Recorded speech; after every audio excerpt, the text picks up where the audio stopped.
Where the hell have I been? I've always wanted to do that thing, you know, where they have a recap and they go, previously on Elster Nation. So I'm going to do that. Previously on Elster Nation. But I need to explain a little bit about what I've been doing as well, so... Look, do you want a bloody recap? Okay, alright, fine. I'll stay quiet. Previously on Elster... But really, I mean, I have to explain a little bit. Look, do you want a bloody recap or not, alright? But I haven't done a video in ages, so I need to tell them what's going to... Right. But I've been paid a lot of money, and I've given up a lot of career opportunities to be here to do a bloody YouTube video. Do you want a recap or not? I mean, I can... Seriously, do you want one? Fine, I'll stay quiet. Previously on... But seriously, I've got loads of stuff to tell you about as well, so it's really important. Look, you little arsewipe, do you actually want a recap or not? I've given up a lot of time, and I've given up the opportunity of auditioning with Hugh Jackman. Do you understand that? Hugh bloody Jackman! Do you want a fucking recap? Alright, over to you with the recap. Okay. Shut up, then. Okay. Right. Previously on Elster... The wonderful thing about being in control, though, is I can do this.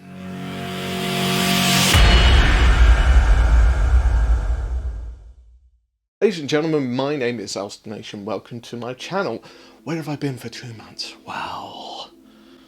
I've been busy. I've been really busy. So you might want to know what happened with selling stuff on eBay, and here we go. So one person asked what happened with the selling the models. Was it successful? Kind of? Not really? Possibly. I benefited in some ways, but failed in others.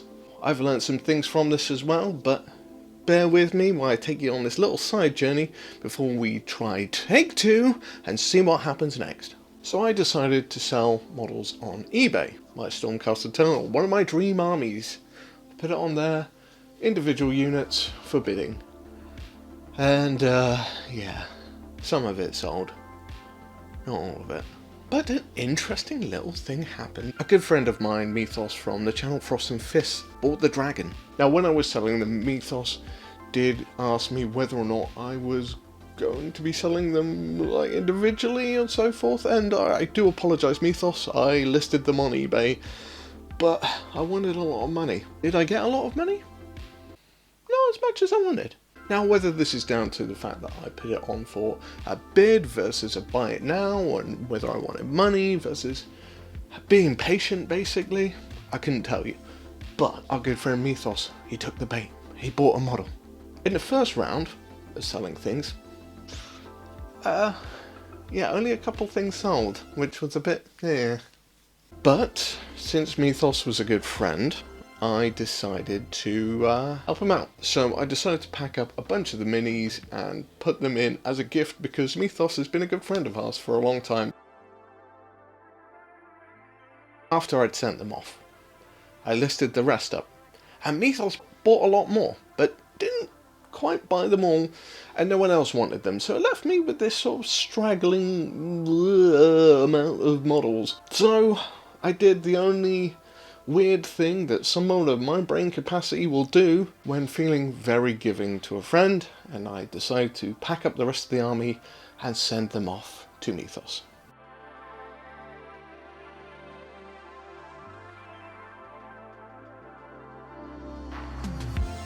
Now, what I also did as well, as a secret little tactic, I sent Mythos a load of British food. I'm about to cause some controversy, so hold on to your trousers, or pants, depending whether or not you're in America or not. I will argue, because I'm a Brit, that British food is better than American food. However, there are certain things Americans are bloody good at, and that is usually sweet things, apart from one crucial aspect.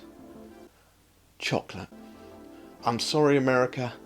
You ain't got nothing on us. So I decided to send Mythos and Freak a whole bunch of British sweets and chocolates and various other things. And there's a video of them consuming them. After both packages arrived in America, I got a message equating to something like this. Oh my god! Oh my god! Oh my god! Oh my god! Yes! Yes!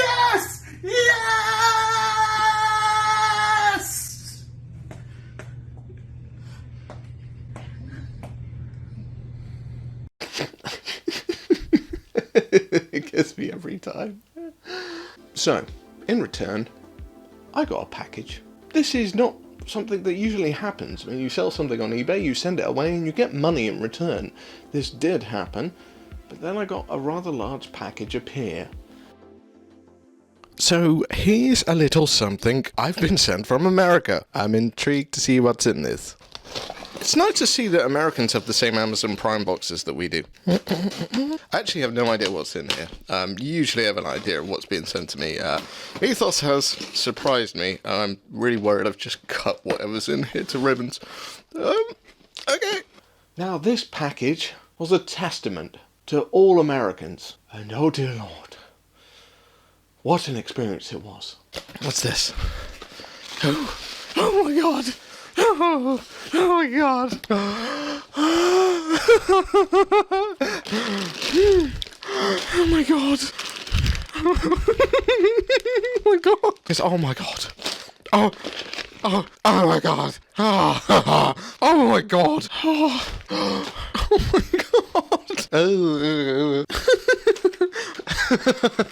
I'm sorry. Oh.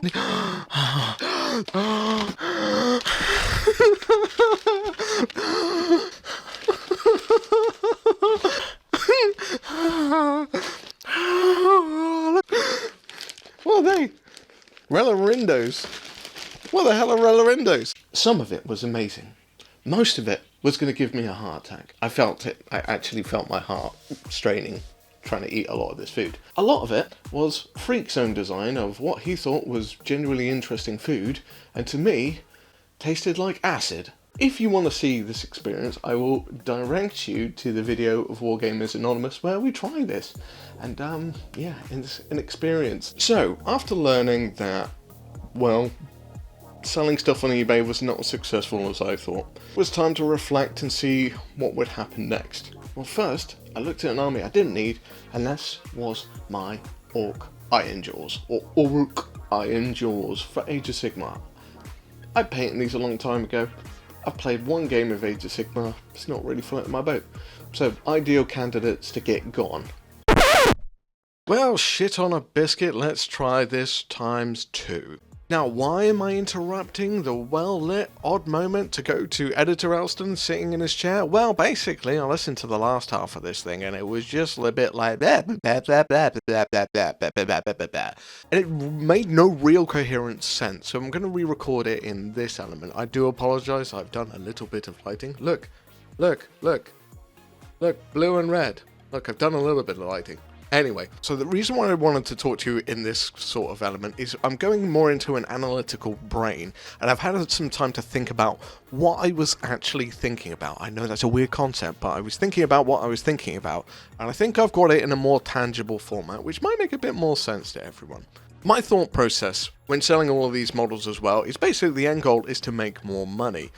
But at the same time, I really didn't want to go through the anxiety and the just exasperation time it took to list all these things on eBay and then go through 7 days of like, please sell, please sell. And I really didn't want to do that anymore. So, some of you may or may not know of Wardaddy Miniatures. Now, Wardaddy Miniatures is an online shop, mainly an eBay shop, I believe. If you want to know more about Wardaddy Miniatures, I'm going to point you to a video which is not mine. I think it actually turns up over there. Dave from MS Paints did a bit of a kind of spotlight on Wardaddy Miniatures and how he operates and stuff like that. Now, I had spoken to Jack sometime way back when, this year, might have only been about a month ago, and Jack and me got talking, and he said, well, basically, if you're ever going to sell an army, contact him. So, I got about halfway through taking photos of all the Iron Jaws, and I was doing a really nice job, they look really cool, and I was like, cool, go list them. Still stuck with the issue where eBay take about 10 to 15% of my earnings, and that hurt. So I thought, this might be worth a punt. So I contacted Jack and I was like, any chance you want an Iron Jaws army? And I sent him a picture of everything, and he did some quick time maths after I told him everything it was, and I said how much I wanted. What I actually did was, I took off about 150 quid, and basically said, if you take them all now,